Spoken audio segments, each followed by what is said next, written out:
ক্রীড়া এই দেশের একটা বড় প্রায়োরিটি বা এবং সেইখানে এই ধরনের অনুষ্ঠান, ক্রীড়ার অনুষ্ঠান এদেশের প্রায়োরিটির সঙ্গে সামঞ্জস্য,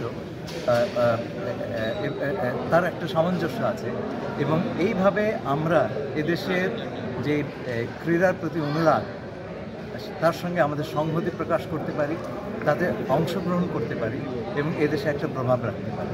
আগামীতেও আমি আশা রাখছি এই ধরনের টুর্নামেন্ট আপনারা আয়োজন করবেন। আমরা বিগত 5 বছর যাবৎ বাংলাদেশ ব্যাডমিন্টন সোসাইটি ছোট বড় প্রায় 20 থেকে 25টি টুর্নামেন্ট করি বছরে।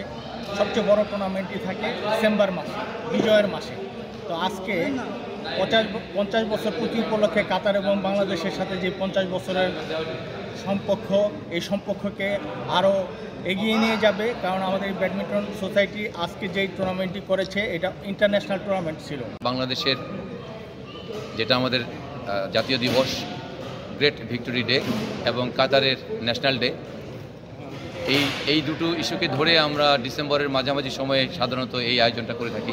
এখানে পৃথিবীর বিভিন্ন দেশের যারা এখানে রেসিডেন্ট আছে খেলায় অংশগ্রহণ করেছে।